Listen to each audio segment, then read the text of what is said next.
इसके बारे में, हमारे स्टमक में सबसे मेन चीज़ जो होती है वो होती है ग्लैंड्स। ग्लैंड्स का मतलब अगर किसी को नहीं पता तो मैं आपको बता दूं, जैसे इंसान दो तरह के होते हैं, एक होते हैं अच्छे, एक होते हैं बुरे। इसी तरह के सेल्स भी हमारे पास दो तरह के होते हैं। एक सेल्स होते हैं जो बॉडी में कुछ ना कुछ सिक्रीट करते हैं, और एक जो कुछ भी सिक्रीट नहीं करते हैं। जो सेल्स सिक्रीट करते हैं, अभी सर क्या सिक्रीट करते हैं? ये कुछ भी सिक्रीट कर सकते हैं, कुछ भी। पसीना आ रहा है तो ये कोई सेल सिक्रीट करता होगा, हार्मोन हो रहा है रिलीज, ये भी कोई सेल सिक्रीट करता होगा, एंजाइम हो रहा है सर, ये भी कोई सेल, माने कुछ भी सिक्रीट हो रहा हो, चाहे अच्छा चाहे बुरा, जो सेल सिक्रीट करेगा उसका नाम ग्लैंड है। क्या नाम है? ग्लैंड। ऐसे स्टमक के अंदर मैं बोलता हूँ गैस्ट्रिक ग्लैंड, तो आप समझ चुके हैं कि ये ग्लैंड कुछ ना कुछ सिक्रीट तो करेंगे। अब इस गैस्ट्रिक ग्लैंड के अंदर बहुत डिफरेंट टाइप्स के सेल्स पाए जाते हैं। अगर मैं इसका स्ट्रक्चर बनाने की कोशिश करूं, जो कि बन नहीं पाएगा,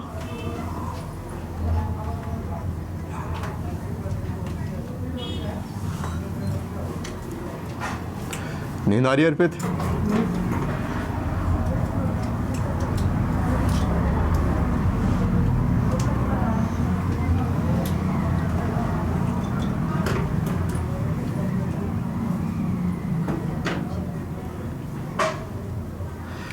ये मैंने स्टमक के अंदर एक गैस्ट्रिक ग्लैंड दिखाया। देखो मैंने सारे सेल्स एक टाइप के दिखा दिए, हालांकि सेम टाइप के नहीं होते, बट मैं बैठ के इतने घंटे का लगारी करूँगा, इससे अच्छा मेरे को तो मेन सेल्स दिखाने हैं, सेल्स कौन कौन से होते हैं। ठीक है, तो मैं यहाँ पे सेल्स के कलर अलग अलग कर देता हूँ।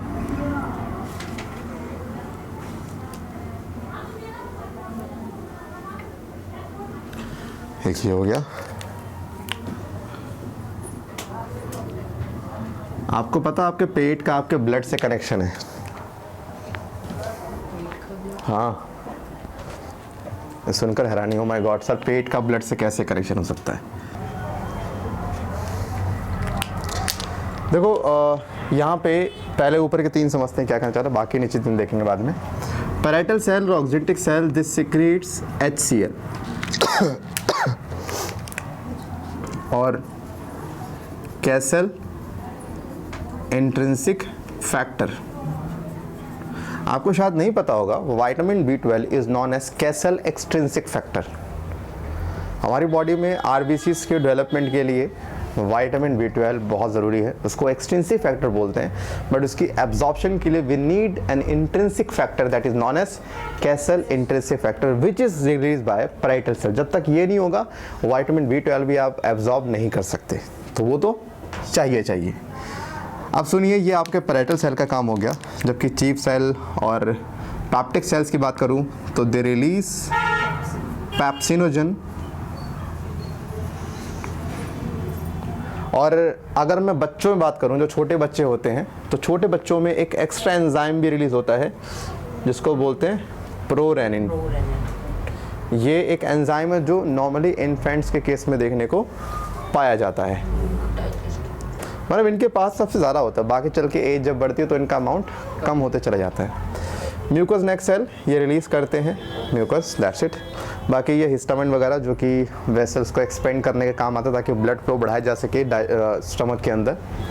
इसका काम सोमेटोस्टैटिन, जैसे कहते हैं कि जी सेल्स जो है, जी सेल्स रिलीज कराता है गैस्ट्रिन हार्मोन। गैस्ट्रिन हार्मोन की वजह से गैस्ट्रिक ग्लैंड एक्टिवेट होते हैं और वो अपने हार्मोन को रिलीज़ करते हैं। लेकिन वो अपने जो भी गैस्ट्रिक जो ग्लैंड्स है, जब वो अपने केमिकल्स रिलीज़ करते हैं तो एक समय तक ही रिलीज़ करना होता है। जब खाना पेट में नहीं रहता है या ख़त्म हो जाता है तो उसको बंद करना होता है, उसके लिए सोमेटोस्टैटिन काम करता है। तो ये मान लीजिए ये स्विच ऑफ करने के लिए है, इनको ऑन करने के लिए, और ये ऑन करने के लिए है। ठीक है, और बाकी तो ये रहता है कि स्टमक के अंदर कितना आपके मतलब वेसल्स को कितना डायलेट करने का है, वो इसका काम होता है। That means it's a वेसो dilator. ठीक है, बट क्योंकि इतना मेजर रोल की हम बात नहीं कर रहे हैं, मेजर रोल कौन प्ले करेंगे, ये तीन करेंगे, इसीलिए एंजाइटी तीन बताएगा। आपको तीन भी याद रखने हैं, तो मैं तीन में से समझाता हूँ क्या क्या कहते हैं चीज़ें। तो देखता रीडिंग। HCl का काम क्या होता है, जब आपके स्टमक में जो Fe3+ मतलब HCl का काम होता है Fe3+ को कन्वर्ट करना किस में, Fe2+ के अंदर। तो ये आपका काम चलता है कहाँ, स्टमक के अंदर, और ये Fe2+ आयन एब्जॉर्ब होके आपके ब्लड में जाते हैं और ये Fa2+ जाकर फिर किसका फॉर्मेशन करता है, हीमोग्लोबिन का, जो कि आपके आरबीसी का एक बहुत अहम कंपोनेंट माना गया है। जस्ट इमेजिन, किसी का अगर एक बार क्वेश्चन पूछा गया था गैस्ट्रेक्टॉमी करने के बाद पर्सन में किस चीज़ की प्रॉब्लम देखी जाती है, एनीमिया एक बहुत कॉमन सी प्रॉब्लम देखी जाती है। एनीमिया हमारे आरबीसी का डिस्ट्रक्शन, कि स्टमक जैसे ख़त्म कर दोगे Fa3+ का Fa2+ में कन्वर्जन खत्म, बिना Fe के आयरन नहीं बनेगा, बिना हीमोग्लोबिन के आरबीसी होने का मतलब बनता नहीं, और विदाउट आरबीसी आपके ब्लड का अमाउंट भी ड्रॉप हो जाता है। अभी बहुत ही कम लोग इस चीज़ को कनेक्ट करते हैं कि स्टमक आपके ब्लड से भी कनेक्ट है। सबको बस क्या पता है, डाइजेस्टिव सिस्टम, बट यहाँ पे digestive system is connected to circulatory system. किसके द्वारा? HCl के द्वारा। इतना ही नहीं, HCl का एक काम और होता है कि जो पैप्सिनोजन है या कह लीजिए जो प्रोरेनिन है, ये इन दोनों को एक्टिवेट कर सकता है। किसमें? इसको एक्टिव करेगा पैप्सिन में, इसको एक्टिव करेगा रेनिन में। ये काम किसका होता है? हम सबके पेट में तेजाब रिलीज होता है, हमें पता था तेजाब होता रिलीज, लेकिन तेजाब होने का लॉजिक हमें नहीं पता। तेजाब का लॉजिक क्या होता है?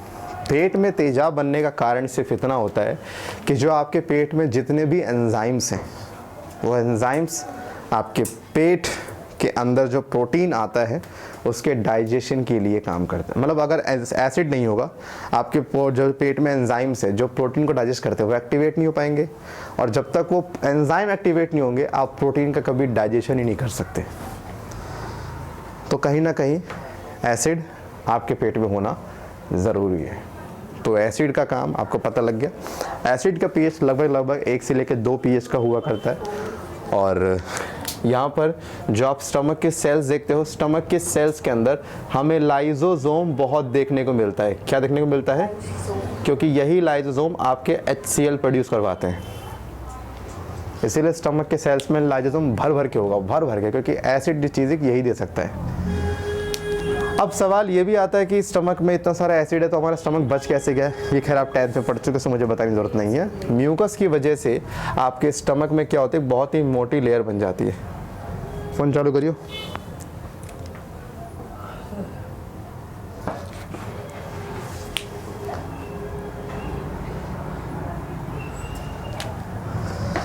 देखो ऐसा होता है, हम लोग सोचते हैं कई बार कि हमारे सर पेट में तेजाब रिलीज होता है, लेकिन स्टिल हमारे पेट को कुछ नहीं होता है ना। कारण यह आपके स्टमक के अंदर ना एक चीज़ बनाई जाती है आपके पेट के द्वारा, इसको बोलते हैं म्यूकस। म्यूकस क्या काम करता है? म्यूकस आपके पेट के अंदर एक मोटी सी लेयर बना देगा, और जो आपके पेट में तेजाब है, जो एसिड है, वो आपके पेट की वॉल को डैमेज नहीं कर पाएगा। लेकिन कभी कभी क्या होता है, कुछ बैक्टीरिया होते हैं जैसे कि हेलिकोबैक्टर पाइलोरी, ऐसे बैक्टीरिया होते हैं अगर आपके फूड में आ जाए तो ये बैक्टीरिया क्या करते हैं, ये कहीं कहीं से म्यूकस की लेयर को ख़त्म कर देते हैं, या कह लीजिए वहाँ से फॉर्मेशन इनका ख़त्म कर देंगे। जब ये बैक्टीरिया कहीं कहीं से उनका फॉर्मेशन कम कर देंगे म्यूकस का, तो इस केस में क्या होगा, HCl उन जगह पर सीधा स्टमक की वॉल पर अटैक कर देगा, और ऐसे में क्या होता है, स्टमक में छाले पड़ने लग जाते हैं। जैसे हमारे मुंह में छाले पड़ते हैं ना, ऐसे स्टमक में छाले पड़ने लग जाते हैं, जिसको बोलते हैं गैस्ट्रिक अल्सर। क्या बोलते हैं? Gastric ulcer. तो अल्सर का मतलब होता है छाले। बेसिक आप सुन, अल्सर मीन्स छाले, घाव को कहते हैं। तो जैसे हमारे माउथ में छाव पड़ते हैं, और छाले पड़ते हैं, वैसे ही इनके स्टमक में छाले पड़ते हैं। तो थैंक गॉड हम लोग गैस्ट्रिक अल्सर नहीं पड़ रहा, बट ये हो सकता है अगर आपने कोई बाहर का ऐसा फूड कंज्यूम कर लिया जिसमें हेलिकोबैक्टर पाइलोरी नाम का बैक्टीरिया अगर मिल गया, तो ये आपको हो सकता है। ठीक है, तो ये है हमारे स्टमक की एसिड की कहानी, क्यों यहाँ पे स्टमक एसिड मिलता है। हाँ है, हो सकता है। एक स्टूडेंट को था मेरे पहले, तो उसका आई थिंक अब ठीक हो चुका है, हो जाता ठीक, इतना कोई वो नहीं है। तो ये था आपके गैस्ट्रिक ग्लैंड के बारे में, और उम्मीद करता हूँ आपको समझ में। अच्छा, ये चीज़ सिर्फ बच्चों भी मिलती है, हमारे पास तो खैर कम होगी, हमारे पास इससे काम हो जाता है। बुढ़ापे में चल के ये प्रोटीन डाइजेस्टिंग एंजाइम उनके पास लगभग ख़त्म हो जाते हैं। स्पेशली ये तो उनके पास बिल्कुल भी नहीं होगा, 0% होगा, रहता है हमेशा हम सबका, लेकिन हमारे पास अभी कम क्वांटिटी में। लेकिन बच्चों पे ये मेजर क्वांटिटी में होता है। आगे बताऊंगा इसका भी क्या काम है, अभी हमने सिर्फ बेसिक फंक्शन पढ़ा है।